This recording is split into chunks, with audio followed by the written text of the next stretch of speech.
Good afternoon and happy July 4th weekend, everybody. Chuck Licata with Big Daddy Media, and in concert with Texas Girls Coaches Association as we continue our ongoing series of volleyball head coach interviews here in the state of Texas. And first and foremost, whatever you're doing this weekend, be it grilling, be it traveling, be it fireworks, we ask that you please be safe this weekend and enjoy the freedoms that our great country gives to us. Today, we have the first in a two-part series of an interview with Fredericksburg volleyball head coach Jason Roemer.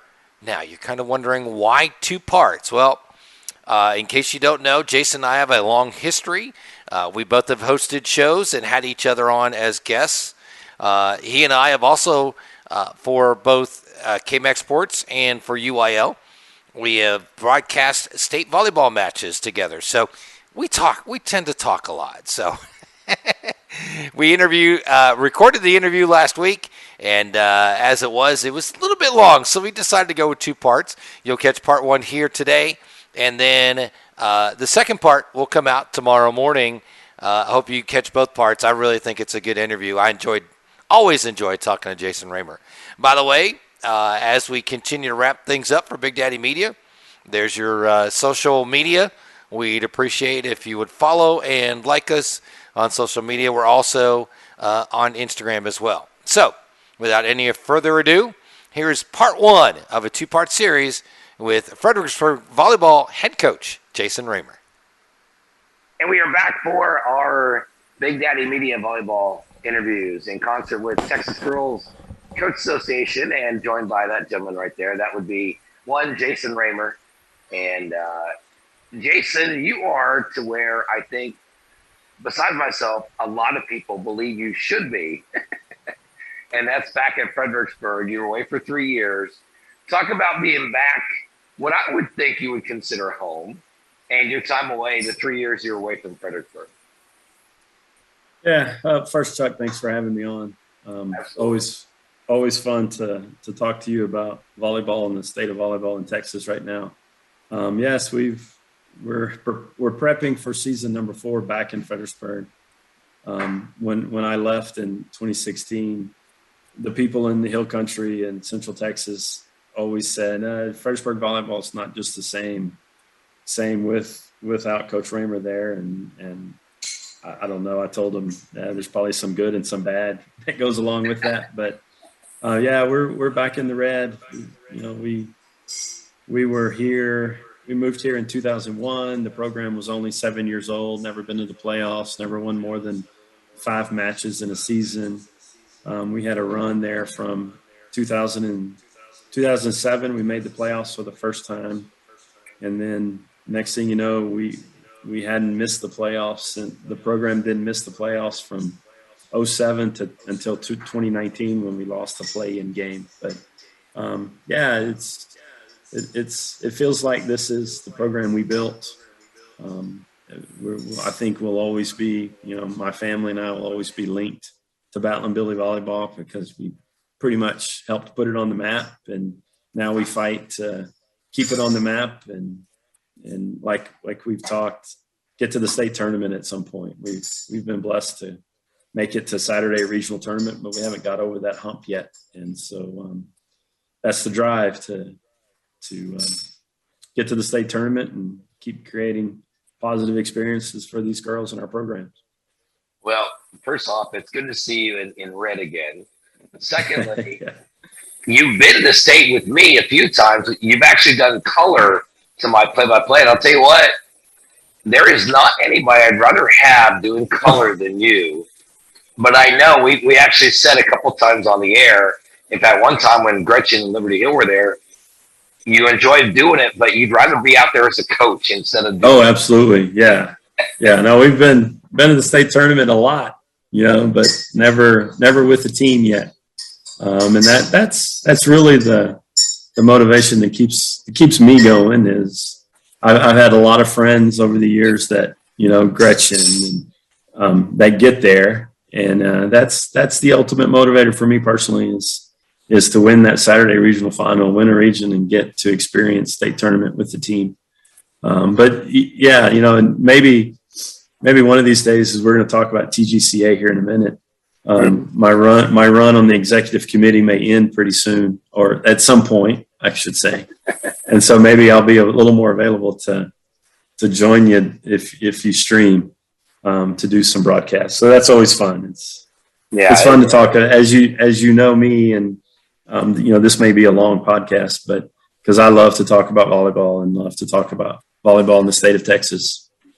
Well, so the point is to try and get your coaching brethren to realize what we're trying to do and promote and push, what we're doing at Big Daddy, what Butch Hart does. I mean, God, where would TGCA and, Texas High School girls sports be without Butch Hart, without TGCA? So hopefully we can, get that push this year and make people realize, because we're going to be doing coach interviews, we're going to be doing matches, the whole deal. Awesome. I've always thought, and I've said this many times to you and Lee and Sam for sure, Texas girls volleyball just doesn't get the respect it deserves. I mean, it's one of the best, if not the best, as far as states with volleyball, high school, college, whatever, in the nation. And to me, it just doesn't get its due. Well, it's starting to, I think, a little bit over the last 3 or 4 years. In the volleyball circle, yes. On a national level, you talk to any college coach, Big 10, Big 12, SEC, the Power 5, they know Texas high school volleyball. Okay. Now you get outside of the volleyball circle, and now you start talking about the ESPN sports and things like that. I think it's gaining traction. The NC2A Final Four had record number of viewers, and so it's gaining. Club volleyball just continues to grow, and we're right in the middle of a boom. I think 30 years from now we'll be talking about the early 2000s as when the volleyball started to really blow up. I mean, there's so many kids. I've been 5A, 4A level for most of my career, and 3A, 4A level. And it's the number of kids from the small schools that play club volleyball and are playing year round and get to experience college volleyball now is huge. I mean, the Jaeger girl from Fayetteville, she plays on a real high level club team and it's just phenomenal. And so it's all trickled down, and we got a lot of kids playing volleyball 10, 11 months out of the year. And the sport we're playing high level volleyball, which helps with viewership and helps the excitement on the media. But, we're also right in that shift of, we stream our matches. We have a great relationship with the guy in town who streams our matches, and the people watching it's hundreds on a Tuesday, Friday night to watch volleyball. Mm-hmm. The gym is full on a regular basis, and there's a lot of excitement, not only in our community but communities across the state for volleyball. But we're in a change. The KMAX Sports, what you've done with streaming, and you talk about Butch Hart and how what he's done, and the media, I think, is coming around. So what you talk about doing for volleyball next season, it's new and innovative, and we're changing. We're right. I feel like we're right in the middle of it. Well, it's gonna be fun when it happens for sure. One of the other folks we talked about was Texas Girls Coach Association, and I mean, I'm obviously been involved for a while. You're executive board, you've been president, and everything. And one thing that I respect is the fact that, since I've known you, of course, I got to know you when Liberty Hill and Fredericksburg had their great rivalry, and we had the nickname, which we won't mention, for you. But I also noticed, in particular, you're working with TGCA and got to know, Lee, of course, 6-time championship winning coach, and of course Sam, who's the icon for TGCA and everything they do. And that's why I was thrilled that we could hook up as far as like working together for these interviews. You're the perfect person outside of Sam or Lee to talk about why TGCA is so important to girls athletics. So here you go. Here's your platform. Wow. There you go. Yeah. And and you have 2 minutes. I first met Lee Grisham when we were one of the lucky victims every year as we would go to Wimberley and play, and then we were district opponents down the road. But he was involved with TGCA, and Lee has been kind of a mentor for me for years. And so it was natural. I think I saw what an impact coaches can have in the association through him. And so then it was just kind of, I don't know if I was per se in the right spot at the right time, but it was the opportunity to serve other coaches and be involved was there for me. And I jumped at it and have had a blast doing it all with the association. But I think you're right. I think from a coaching perspective, can kind of, I see it a little bit different than what Sam and Lee do because I'm in the trenches per se still as a coach. But, Sam tweeted something, what is it, June 24th now? And he tweeted something just the other day about Title IX, and it's the 50th year of Title IX anniversary. And Sam, Sam is the ultimate salesman of TGCA, which is why he's a phenomenal executive director and has done wonderful things for our association. And when you say for the association, you have to say for girls athletics in the state of Texas. TGCA, he tweeted the other day that, it's great that we're celebrating 50 years of Title IX. Our association has been here for 68 years.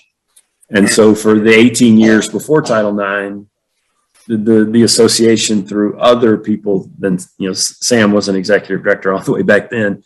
The Billy McCowan and some of the other really pioneers of girls athletics, of volleyball and basketball, and then it became, softball and track, whatever. But right, we were the association. It was founded because girls athletics was growing, and the coaches felt like we needed association to serve the coaches and the players, and we've done that. And Sam has a little more historic perspective about what the shift to girls athletics that we've seen. We're adding softball and the sports that we've added.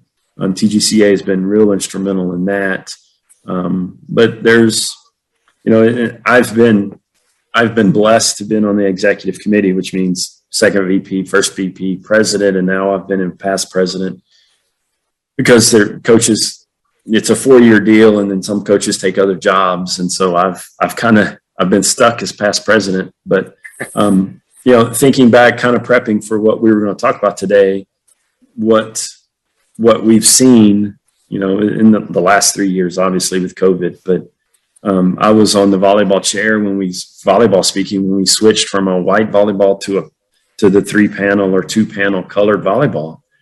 And at the time, you look back now and it's like, well, yeah, we should have switched to that. But that was a huge thing. And then we switched to libero and rally scoring, and our coaching association, the coaches have a voice through our association with UIL, with the staff at UIL about when changes are implemented, they come to Texas Girls Coaches Association first and ask, is this something coaches want? Is this something that the game needs? Our game of volleyball has evolved. Like I said, since I've been coaching, 23 years, libero, rally scoring, the colored ball, now most recently, are we going to switch sides again in volleyball? Right. There's as you talk to coaches, that's a split thing. The young coaches don't want to split sides. Us old coaches want to switch sides. That's a whole nother podcast. We could talk an hour for that. But when situations like that come up, the speed and strength, the skill work, as changes happen in UIL, the coaching associations are involved, and it goes with across the board. But what TGCA does is, and Sam preaches this, if we do it for volleyball, we're going to have to do it for basketball. Right. And we're going to have to do it for softball. And so we encompass all the sports, and there's not one sport that yes, I've been a volleyball coach on the executive committee for 7 years now, or will be 7 years. But there's a lot that has gone on during my tenure, and I'm really proud. I mean, we talk about the state of Texas high school volleyball. TGCA has had a stamp in where the game is right now, and where it's headed. One of the things that has been talked about a lot that will be coming out this summer is we talk about, well, basketball does this, volleyball should do this, and softball. Volleyball coaches, there's been this thing when you get to a regional tournament, you have no say on who your officials are. And every match leading up to the regional tournament, we have a say as who our officials are. Either we allow UIL to select them, we negotiate to do a split crew, or the coaches agree on a neutral crew. But when you got to the regional tournament, it was mandated by UIL, this is who your crew will be. And about 5 or 6 years ago, they allowed basketball to switch to a model of the semifinals are selected by the coaches. So through the work with Tasso, we've gotten that to happen, and it will be happening this year. I think there's 1 or 2 more hurdles, but it looks like that's going to happen. So TGCA was critical, was a part of that, was a part of the conversation to make that happen. So as I've told coaches about it, and Dr. Elza and her staff and Brandy Belt, as they've been talking about it, coaches are really, really excited about that. So to me, that's an example of what TGCA does that a lot of people don't see unless you're in the trenches with that. But yet, I mean, we're going to have over 300 All-Stars in Arlington in a few weeks. That is huge. There's not many coaching associations. The All-Star game business is really hard, and we have some tremendous sponsors that help us with that. But all-state teams, academic all-state teams, all-star teams, we still honor the kids, which is an avenue to honor the coach. I can remember Chuck going to Arlington, Austin. I can remember going to Delco Center to watch all-star games and never had an all-star. I talk about my motivation as a coach to get to the state tournament. Well, I can remember back in the day I can remember what a big deal it was to have my first TGCA all-star playing a game. And I mean, that was like, oh, we've arrived. Our program kind of arrived, and that's honoring kids, but at the same time, we're honoring coaches when we do that. So those are the things, in today's world of social media, it's hard to tout what we're doing. So a lot of the things the association does is kind of behind the scenes and unheard of, or not seen by the general public, but it's the association is live and thriving, and we're doing really well. We'll have last year's attendance at clinic it had to be a record because that was the first one since COVID. So people were super excited to be in Arlington, to be able to be together again. But second week of July, we'll be back in Arlington for a week and honoring kids and learning, and it's fun. So that was more than 2 minutes, Chuck, but thanks for giving me a voice. Yeah. No, just kidding. No, thanks for giving me a little bit of voice to share some of that. That's actually what I want to accomplish when we started this, and I brought you on, was because you could speak really well because you've been so personally involved. Which, by the way, Butch asked me to ask you something. Now, you have taken over as the host for the pre-state tournament shows, if you will. Yes. He said, when are you going to have Chuck McConnell on to give the media perspective? Yeah, well, between myself and Butch Hart, you give us a microphone or one of these things, and I don't know how many other people how many other people will get a word in, right? Right. Oh, that's kind of funny. No, it's good. Those are fun shows, and it's always, we have a little bit of a competition, like the basketball one, the softball, the track one. We're kind of watching YouTube views, and it's fun to do those. It's always fun, like I said, to talk about volleyball and the teams and the coaches, and Butch is great. What Butch has done, not everyone, not everyone agrees with Butch's polls all the time. And it's funny because it's always the ones that are either left out or they feel like they should be in the top 10, right? Yep. Of the polls. And but man, a historian of I don't know if I've officially told Butch this, but he has to write a book about high school volleyball in the state of Texas. And I know there have been other books written, but start talking to him about volleyball, and it's really cool because he knows just as much about Windthorst, the 1A legend Windthorst, and Round Top Carmine and those guys as he does about the Flower Mounds and the Lovejoys and the Byron Nelsons, the big the 6A programs. He knows them all, and it's I always enjoy talking to him about volleyball and what he can share. He's the encyclopedia for sure of Texas high school. No question. I mean, he's covered girls that are now grandmothers. Athletes. We probably shouldn't tell that story if he's not on here to defend himself. He may not like you. Actually, I'm going to show him this clip because I've been after him as well to write a book. And I told him I'm coming down sometime after July 4th for a weekend, and we're going to sit there and we're going to start talking about this stuff. So I'm going to show him this clip.